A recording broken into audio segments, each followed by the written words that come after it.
All right, guys, welcome back to the Burgman broadcast today. Decent guest, Paul Vedder, longtime friend. He drove up today for the show, so we're going to get into it. We're going to try to keep it very somber, serious, no laughs, no smiles. It's going to be very, very serious.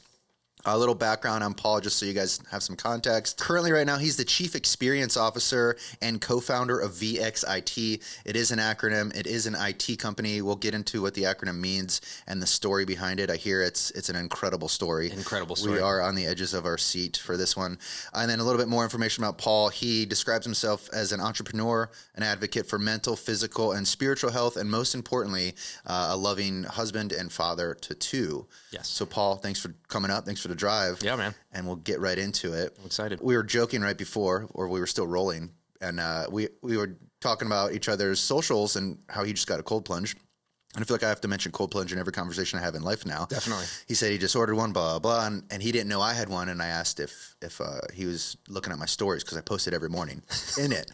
And he said no because he doesn't follow me. So picked up a follower already. Yep. Thanks for that, bud. Yeah, no problem. Longtime friend. Do you know how long we've been friends? I don't actually. Did you do the math before this show? I kind of did because for me it's easy to remember because it was like when I first got into real estate. Okay. So I did not know that. So do you remember where we were, what we were doing in the Miami. Miami. Yeah. We went to see Above and Beyond in Miami with our friend Chris, and it was somebody's stupid idea to dress up. Dumb idea. What an awful idea. It was such a dumb idea. We were going to dress up because it was St. Patty's Day. It was, and you brought green outfits, the gear, and somebody was Peter Pan. We had a green jumpsuit, the tracksuit. Yep, and we were discussing before we got to the concert how because it was St. Patty's Day, everybody was going to be dressed up. We thought so, and when we got there, not a single soul was dressed up. There were four people dressed up. There was 4 people. It was us.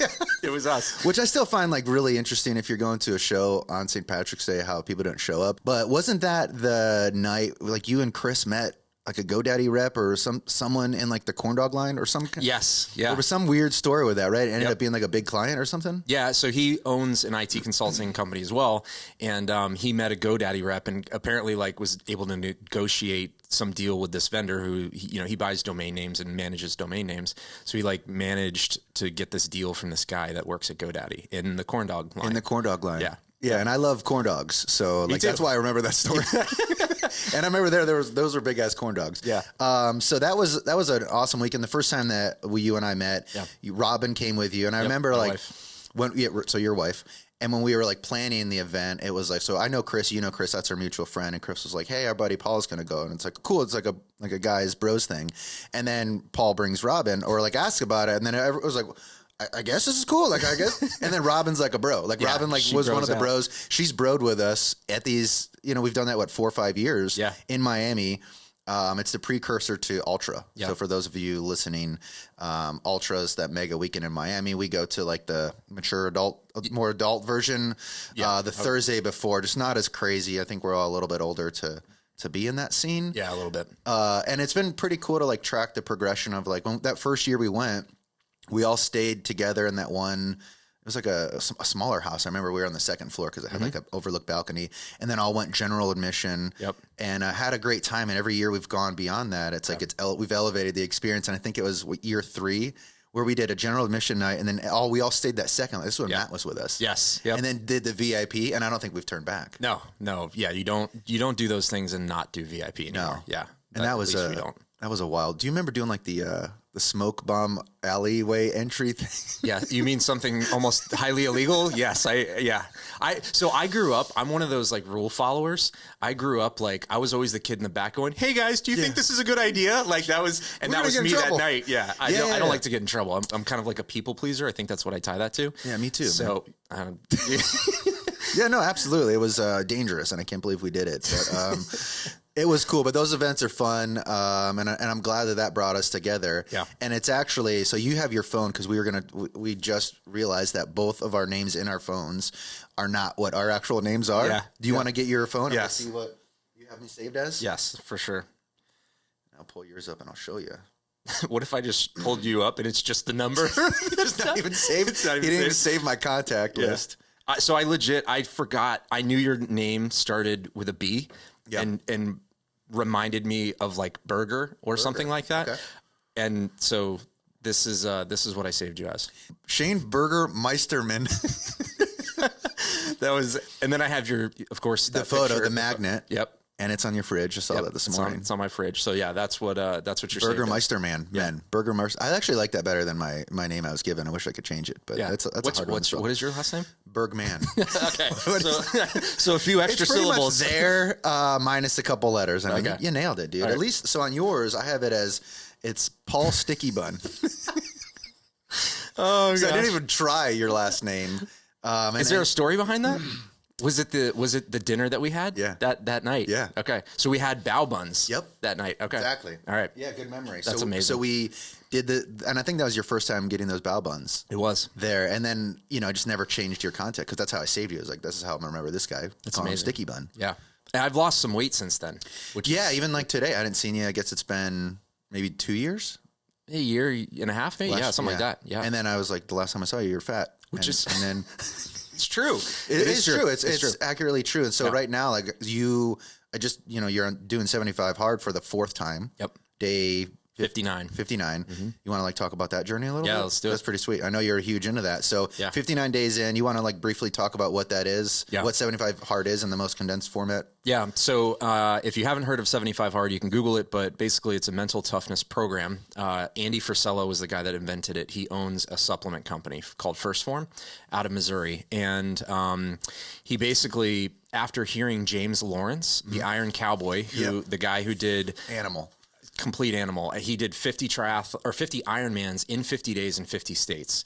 So he basically like started in Hawaii and then like went to Alaska, and every day he did an Ironman. And for those that don't know what an Ironman is, it's a 112-mile bike ride, a full marathon, and like a 2.5-mile swim, something like that. Insane. And he did that every day for 50 days. So after he heard that, Andy developed this program called 75 Hard, and it's all about mental toughness. You lose weight, a part of it, because you're on a diet. Mm-hmm. So what the requirements of the program are: you do 2 workouts a day, 45 minutes each. One of them has to be outdoors no matter what. So if it's raining, you get your ass outside and you do a workout. Now, when I say workout, a walk does count. So I walked this morning because I ran yesterday and I lifted weights. So you got to give your body rest. And for me, the rest is the walk. So, and the workouts have to be separated. You can't do them back to back. Yeah, so they have to be, you can't stack them. See, that's cheating. So 2 workouts a day. You have to do a gallon of water. So you have to drink a gallon of water. You have to read 10 pages of a personal development book. You stick to a diet, no cheat meals, no alcohol. And you have to take a progress pic every day for 75 days straight. And if you miss any one of those tasks, you have to start over at day 1. So I do this every year. And I tell people this, it's a great way to unfuck myself. Yeah. And it just helps get my mind right. And I get into this zone because you're living with such intention because of the requirements of this program that it just puts you in this zone. You almost feel unstoppable. It's amazing. It's like that movie Limitless. Yep. It's almost like you're taking one of those pills. Like, it's that level for me. And this program actually changed my life. And people like to call it like a challenge on the internet. There's all these internet challenges. It's not a challenge. It's a program. And when you get into it, you'll understand why it is for mental toughness. And his whole thing is like, do hard shit so you can do hard shit. Yeah. Life is hard for me. And I've been overweight. I've been fat. Being fat and being overweight is hard. Going to the gym is also hard. You choose that hard. Mm-hmm. So that's what the program's all about. So yeah, I'm on day 59 and I love every minute of it. And are you doing it at the same time every year? I started around the beginning of the year at some point. Just depends on my travel schedule because I try to because it's so stringent. Yeah. And I have traveled on it and I do travel. I was just in New York with my wife a couple weeks ago.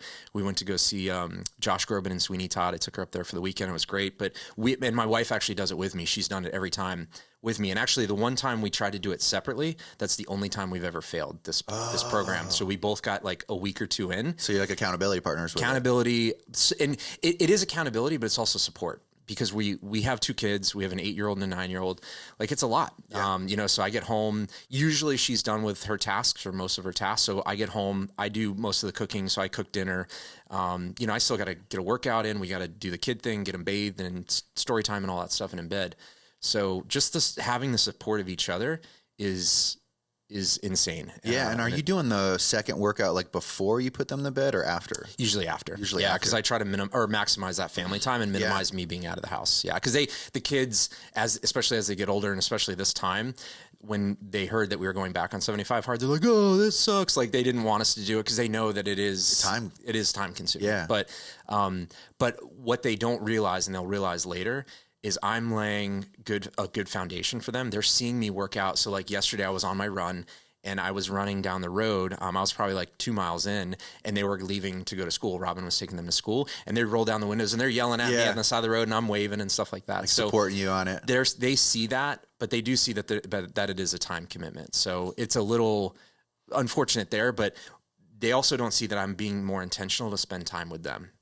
So they'll understand at some point. Yeah, I think it's a really cool way to like develop like a characteristic, like a personality trait with your daughters, where they see like your parent, because like they absorb everything that we're doing. Yes. So by seeing that, they're seeing you go through hard shit. There are probably days where you're like, man, I really don't want to do this. Yes. Like I remember, like, so we did it together. I think 2 years ago.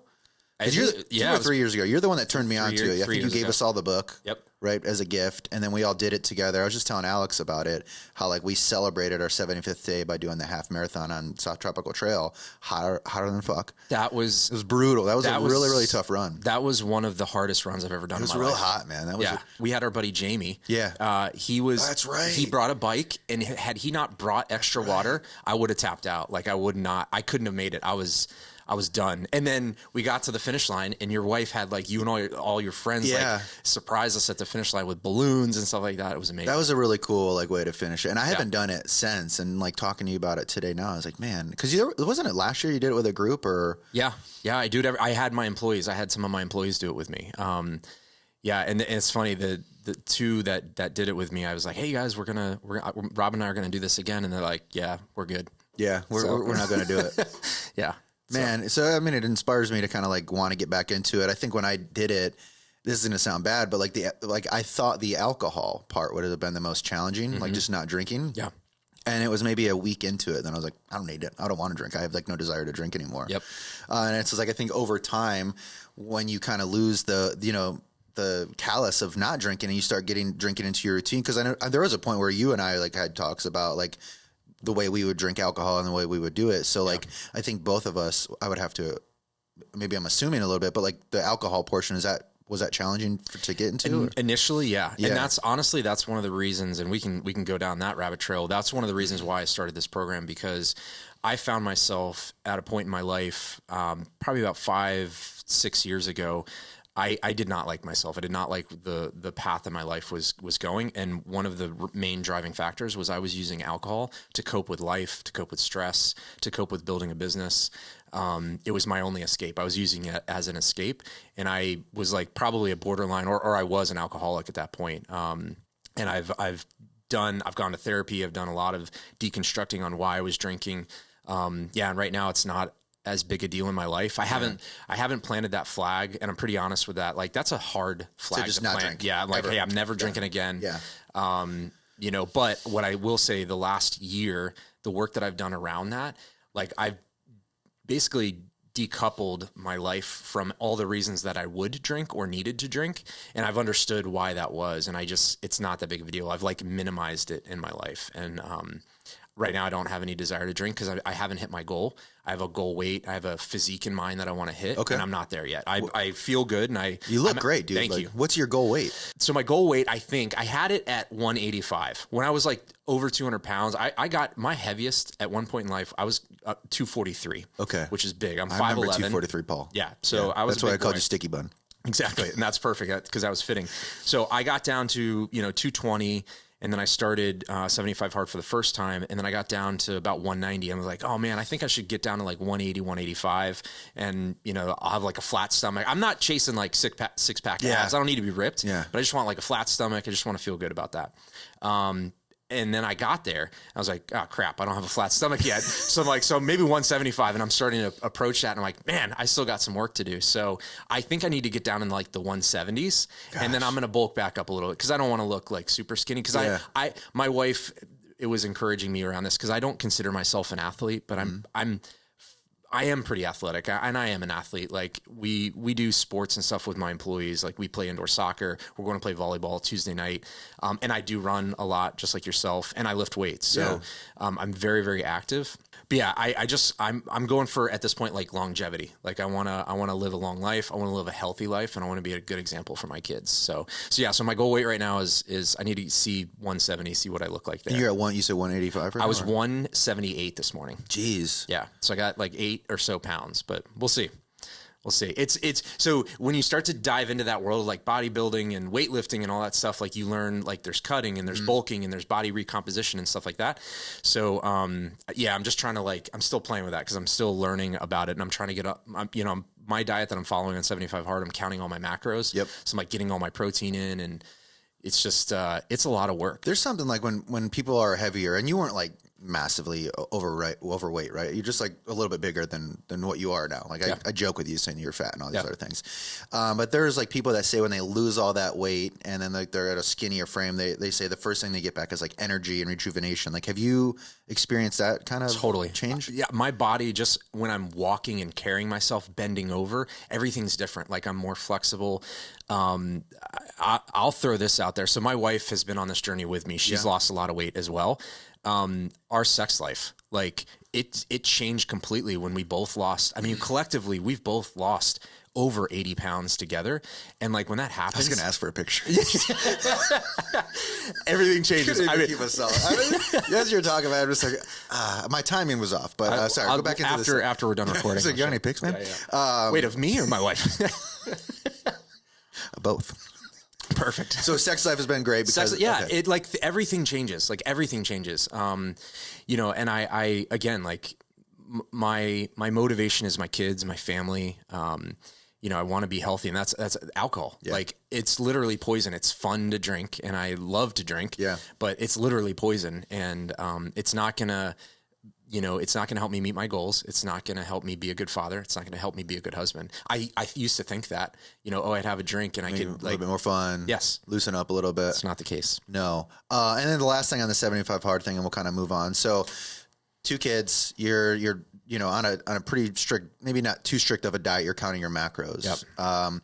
Are you cooking separately for you and Robin and then for the girls, or what's a dinner look like? Yeah. Yeah. Great question. So for the most part, no. Every now and then I got to throw in some chicken nuggets for them. Yeah. If we're making salad or something like that, or something that they don't like. My one daughter, so both of our girls are actually adopted. They're 6 months apart. They're not biologically related. So they're very different. So it's like we have twins, but no biological connection. It's very, very bizarre.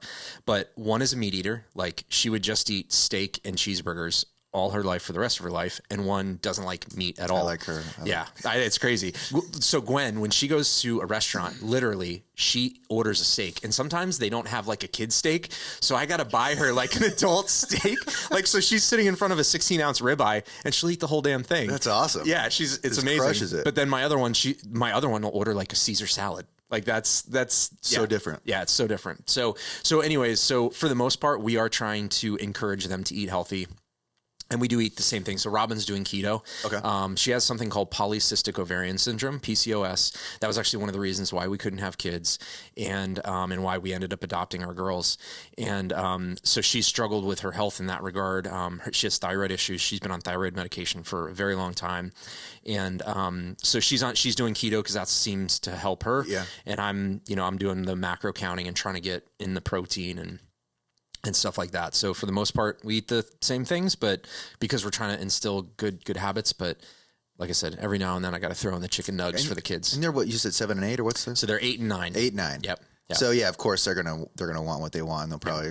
They don't like when I make fish, like a salmon or something. They don't. They like left. Fish. Yeah, they're at someone else's house. Yes, exactly. That's when I bust out the chicken nuggets. Yeah, I also kind of struggled with the diet part on 75 Hard because it's like I run a lot. I do all these other things, but really just like maintain because I eat a lot of crappy stuff. Like the diet was the hardest part for 75 Hard for me. Are you like a sweets guy? Or are you like a meat and potato guy? I'm just grab anything and eat it. Just grab it. Okay. I love my carbs. Okay. Like I'm a bread guy. Yeah, I love. Carbs. But I can tighten up a little bit and be like, cool. And if it was like if it was just me, right? And that's why I asked the question, because if it was just me, I could eat chicken and broccoli for breakfast, lunch, and dinner. Like no variation. Doesn't even matter to me. I could just eat that.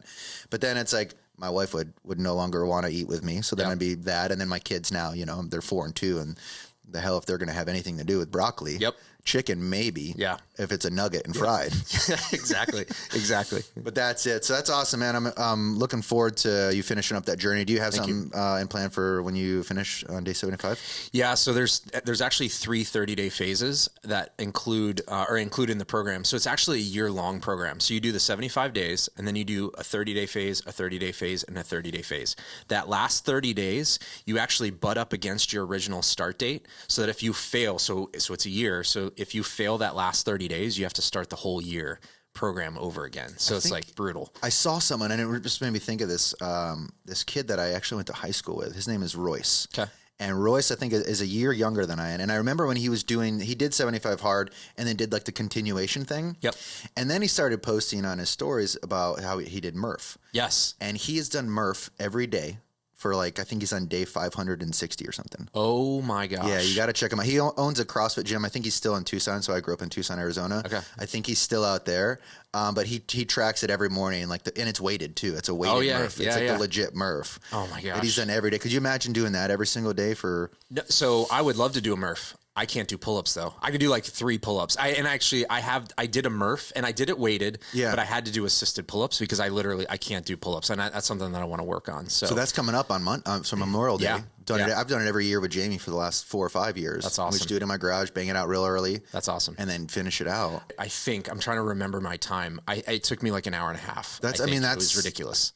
It takes us a long time. Okay, good. All right. I talked to somebody recently. They're like, "Oh yeah, I did it in like a half an hour." I don't know if that was their. I don't. Yeah, exactly. I was like, "Come on, man." If you do it in 30 minutes or less, like you're an elite like CrossFitter, and you're probably like a world champion. Okay. I mean, this guy wasn't. So I wonder if he was maybe full of shit. Maybe he just did the push-ups. Okay. The one portion of it. But yeah, 30 minutes. There are people that can do it like 30, 40 minutes, which is just that's insane. Because pull-ups are hard. I mean, especially like as a bigger frame. You haven't tried to do it in a smaller frame. No, not yet. No, this is a while ago. So I totally forgot. I'm going to do it on Monday. Yeah. I'll just do it as part of my first workout. For the day. And the way to do it, I mean, the way we've done it is like partitioned it. Oh, like splitting it up? Yes. So you're cheating.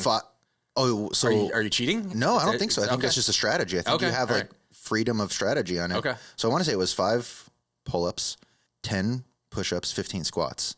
For 10 rounds. Okay, yeah. I think that's it. I think I'll have to go back. My math might be a little fuzzy. But that's what we would do, and then we break it up into rounds. Okay. And then you start with a mile. We would do that round, then mile, and finish up. Okay. In my garage. I'm like a rule follower, so I'll need to look up to make sure that you can actually do that as part of the official rules, but I would totally do that. I'm pretty sure you can. Yeah. I'll FaceTime you. We should like live stream. Or you come up. Or I can come up. Yeah. It is a far drive. It is a far drive. Totally worth it, though. Think about the sacrifices. Yeah, that's true. Damn it. All right. Yeah. I'll come up. Yeah. I'll do it. All right. Yeah. Committed. Done. All right. Let's do it. Deal. All right. So let's move out of the 75 hard for a little bit. I feel like we sold that enough. Do you think we hit the ad on that? Yeah. Yeah. But if anyone is interested, contact Paul. Yeah. Or even the book 75 Hard kind of outlines everything. Yeah. And they have the mobile app too, the 75 Hard mobile app. Yeah, you got to get it. Easy as hell to track. You got to get it because you'll forget. I had a friend that did it. She forgot to take her picture on like day 65. And that resets her, right? And resets her. Yeah. And she didn't reset. She's like, I'm out. Fuck it, I'm done. Yeah. Yeah. It's definitely one of those things. It is life changing. It's incredible. I used to be a lazy piece of shit until I found this program, and now I'm not a lazy piece of shit anymore. And I mean, that's just the reality of what this did to my life. So. No, it's awesome, man. And move out. I'm going to move out a little bit. Yeah. One of the questions I have on the form that you fill out is, if you're a parent, what's your biggest struggle? And something you put on here was time, investing the right amount of time in my children. And something that made me think of, and I don't know if you've ever like thought about this framing of time, because I struggle with it too, where I want to spend as much time with my kids that I can, but sometimes it's not always like attainable or achievable.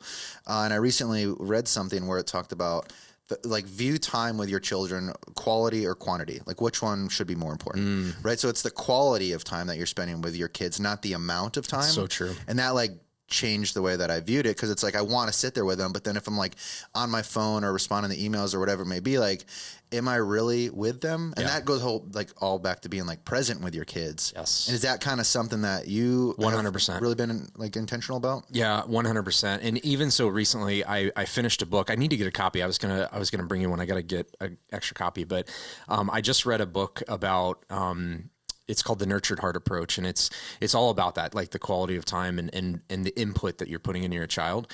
And I think that is important because my kids are 8 and 9. They're starting to talk about like TikTok, and they want a phone, and they want to get on social media, and their biggest dream is to be a YouTuber. And I'm like I get it. That's great. I love technology, but it's not nothing. Like there's this whole AI, everything that's going on in the world. We have to be very careful with some of this stuff. And like, I think the CDC or the WHO, somebody had just announced that like social media is extremely detrimental to kids, and they're declaring an emergency on it. Yeah. So, you know, and I was joking with my kids actually last night because my daughter brought it up again. I feel like every day she basically asks me for a phone, and I told her that she's not getting her phone until she's driving. I probably end up going back on that and maybe getting her phone later, but she's definitely doesn't have a phone now.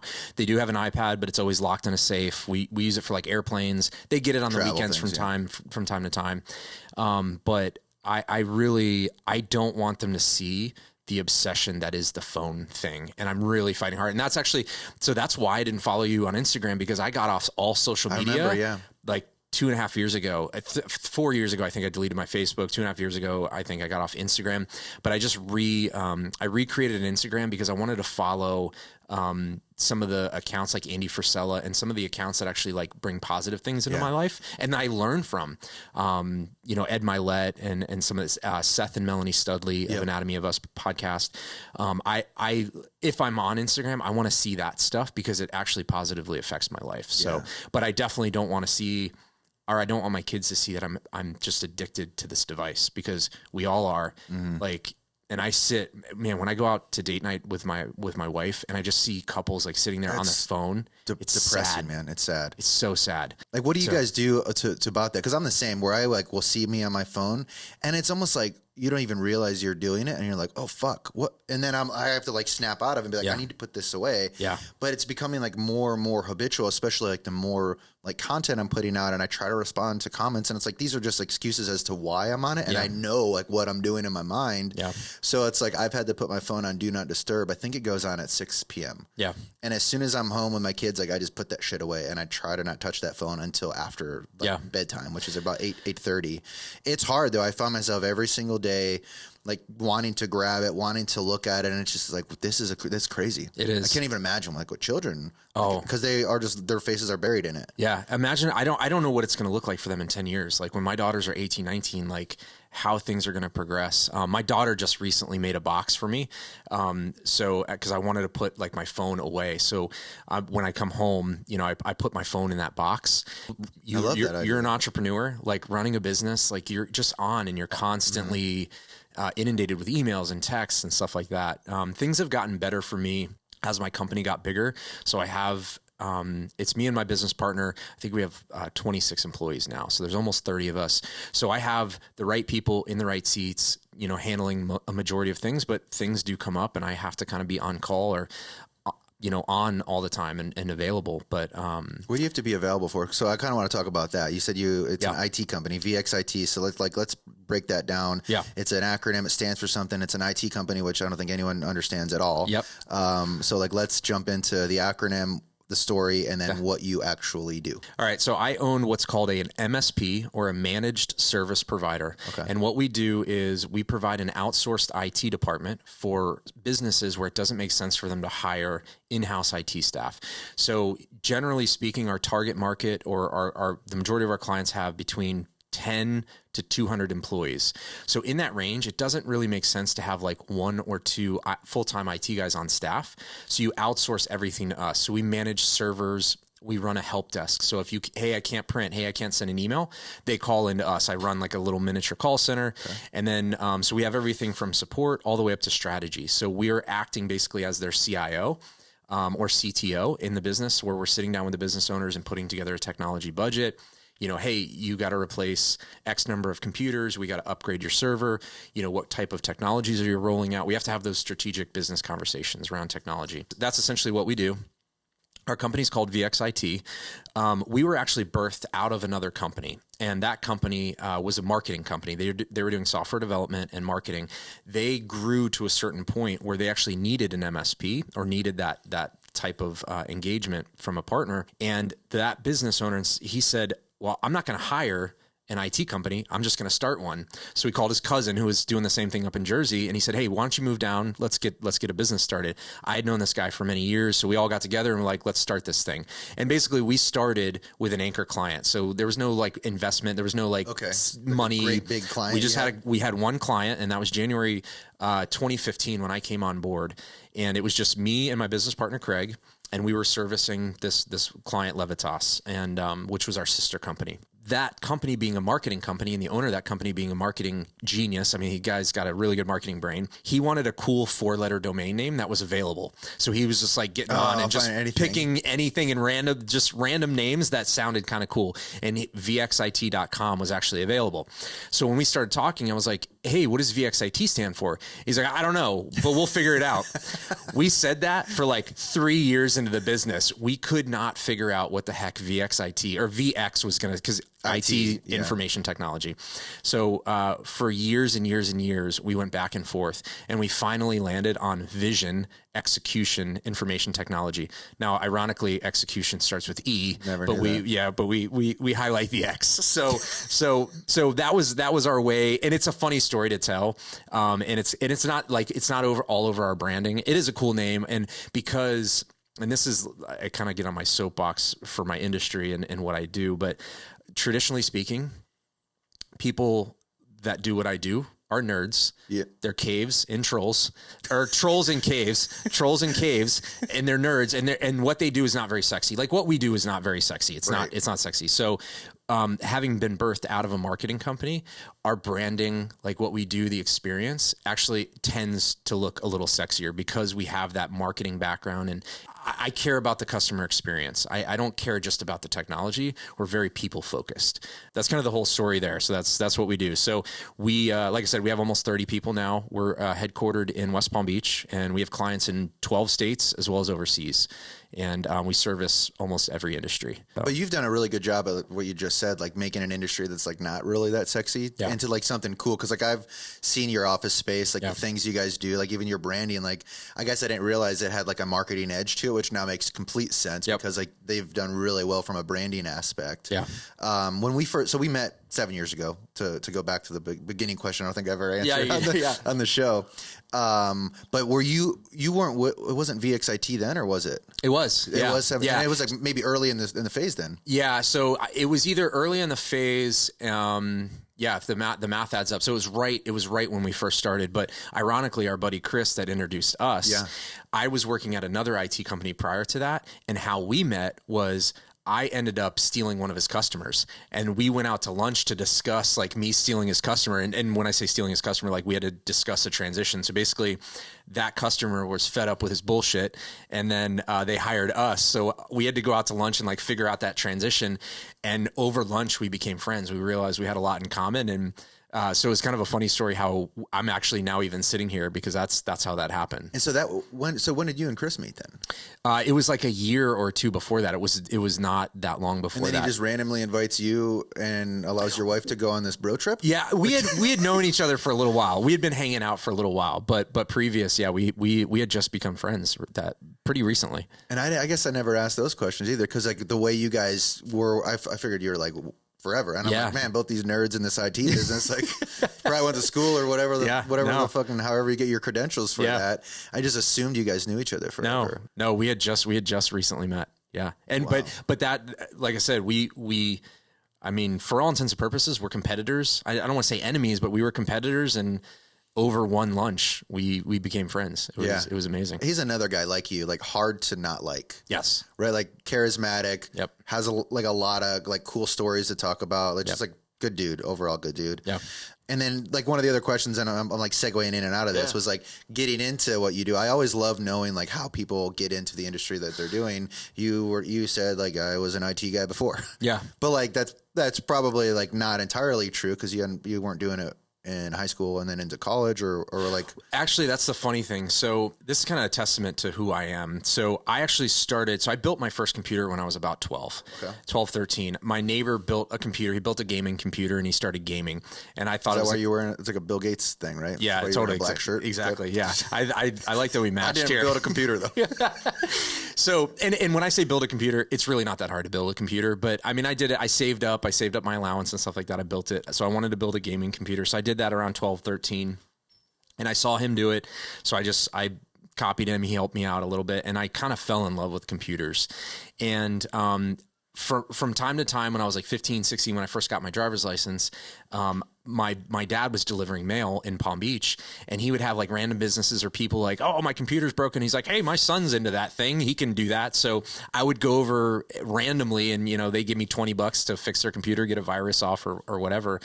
And, I started to get into it pretty heavily, and then I started to hit like roadblocks. And this is where like me being a lazy piece of shit, what I said earlier, when I hit roadblocks before in my life, I could do certain things, but if I hit like really hard roadblocks, I seemed to like back away from them or not stand up to challenges. I didn't excel really in like school. I was like an A, B, sometimes C student. I just never went above and beyond. If I hit a roadblock, I would go right up to that roadblock and then I'd stop. As it got a little hard, you back off. Exactly. Yeah. So I basically became afraid of that industry, but I thought I was going to do that for a very long time. When I met my wife, she was a high school math teacher, and I've always had in my heart the special place for special needs children. And I was like, oh man, maybe I should just be a teacher. And I was going to be a special needs teacher. And I actually this is crazy to talk about, but I got a job as an IT guy at the Okeechobee County School Board because they were going to pay for me to go to college, and I was going to take college classes to become a teacher. So I was an IT guy trying to become a teacher. And then one night after my wife and I after we got married, we had a conversation, and I remember exactly where we were.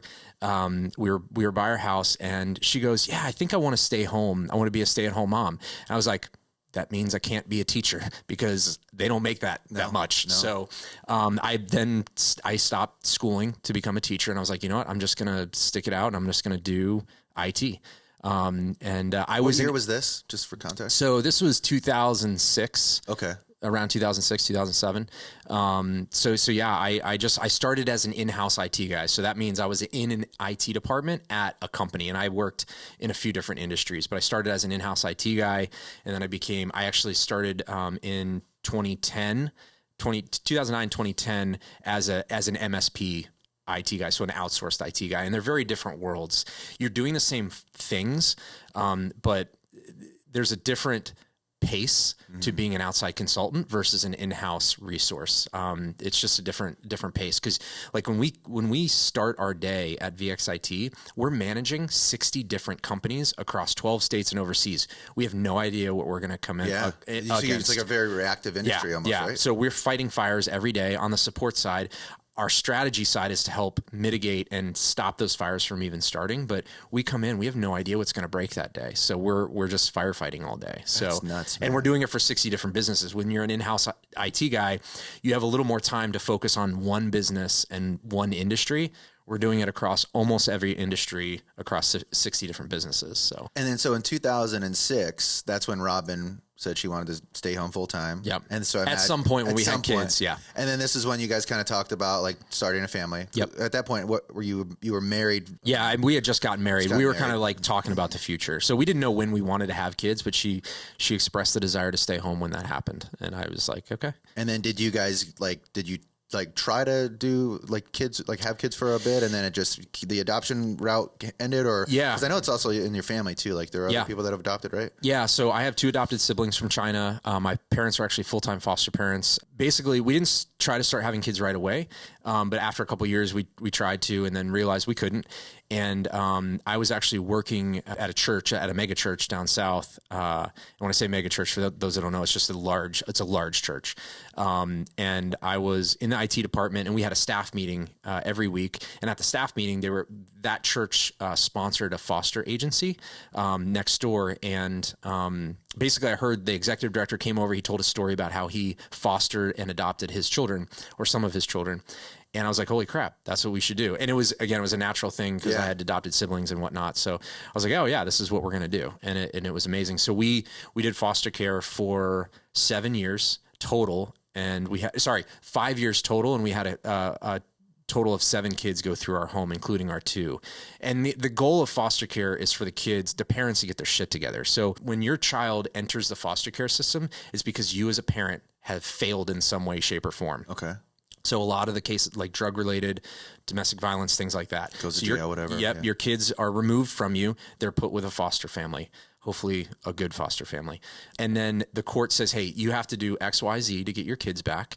And there's a timeline. They give you a timeline. And if you do those things, you get your children back. And that's the goal. We want people to better themselves, get better, and get their kids back. That's the goal of foster care.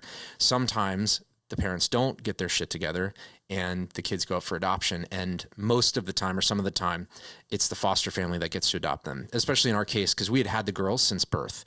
So they were both drug exposed babies, and we'd had them straight from the hospital, and we adopted them when they were about 2. So the court system gave both of their parents, equal opportunity to say, hey, here's what you have to do. It took them 2 years, and they didn't do any of that. And then they lost the rights to their children, and we were able to go through with the adoption process. And what that looks like when that happens is literally their birth certificate has our name on it. So it's as if we gave birth to them. Right. So there's they can't come back later in life. There's no ties to them. Since you adopted them so early or so young, did you name them? We actually did. Yeah, we did. That's not a normal thing though. Oh, I didn't think so. And yeah, our one daughter, she was left at the hospital. She was abandoned at the hospital. So her name on her birth certificate was Baby Girl because she didn't have a name. They didn't know where her parents were or whatnot. The parents ended up coming into the picture after the case, but yeah, so we named them. So Guinevere Marie and Bethany Grace are their names. And they're, like you said, separate parents. Separate parents. Each of them. There's no biological connection between the two of them. Yep. Are their birth parents involved at all in their lives? From time to time, we see their family. That's totally up to us. We have that choice. My one daughter, Bethany, we have seen her mom. We haven't seen her in a while. She ended up having another baby that she kept and whatnot, which was awesome.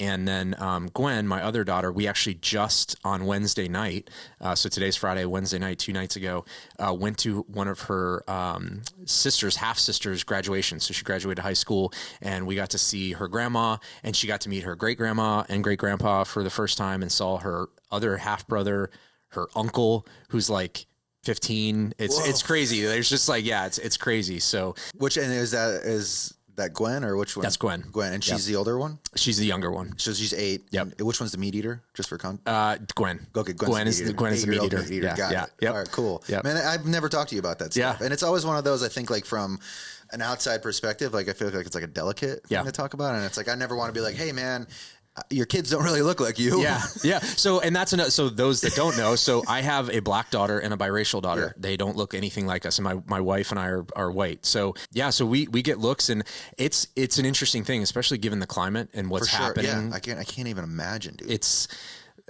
We can even another struggle. Let's schedule that podcast because I can talk about that because it's really bothering me what's going on in the world. And I think a lot of it is bullshit. There's a lot of, if you hate somebody because of the color of their skin, you don't deserve to be called a human. Piece of shit. You are a piece of shit. It's awful, man. Yeah. But I think that's amazing of you. And that was like I think I knew that early on that you had children that, I was like, shit, there's a story here. And I've just never talked to you about it. Yeah. Bad friend, maybe not an opportunity. No. Might as well do it while it's recorded. Yeah, exactly. Exactly. Then now you have proof that we actually talked about this and that you may care. But you know what's so funny about it is that when my daughter, my black daughter, Gwen, she first started like realizing things, I thought for sure she was going to say, why can't I look like you and mommy? Yeah. She said the opposite. Anticipating it. She goes, why don't you have dark skin like I do? And I was like, good on you. Like I totally thought it was going to be the opposite. And that's not at all how she saw it. How do you answer that? A way to address adoption and things like that is, in my opinion, is to talk about it early and often. Obviously with us, you can't avoid this subject. So if they look like us, you could hide it and stuff like that, but you talk about it early and often. And what we say is that, them as babies grew in mommy's heart. So my wife Robin says that a lot, that, hey, you grew in my heart and just not in my belly. And they're starting to get to the age where we're having the birds and the bees talk. So they're starting to put pieces together, but they understand, that mommies have babies in their belly. And that's how we address that. Yeah. Like, you grew in our hearts and not our bellies. Wow. And it was okay. Like, we love both of their families and we talk about it, and we're one big happy family as much as they want to be a part of our lives. Like, and I welcome that. Bethany's mom actually ended up signing over the rights to Bethany. She allowed us to adopt her. And I told her, I said, I want you to be a part of our family as much as you want to. I want you to be here. Yeah. And I didn't, like, fuck, we're all human. Like we're all going to the same place. We're all going to die. We're all on this road together. We're all on this path together. Like, I think that there's like this weird narrative being pushed that, oh my gosh, everybody's racist.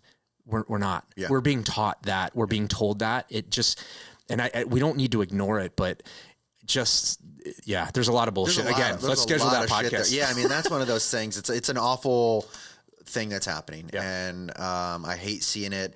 I appreciate that you were so open about like telling your part of it, because it cannot be easy. Yeah. Whether it's just the looks you get at Publix, or even trying to, like, from a cultural aspect too, like when your daughters get a little bit older, and the crowds that they hang out with. Like, I feel like you and Robin have you're preparing yourselves for what teenage life is going to be. Oh, I feel like we're in it sometimes already. You probably already are. Yeah, you are. Crazy. I mean, it's wild, but I appreciate you sharing that stuff. Yeah. I guess we'll try and get this thing to closure, land this plane. Sure. We'll bring this bird down. Yeah. What book are you reading right now?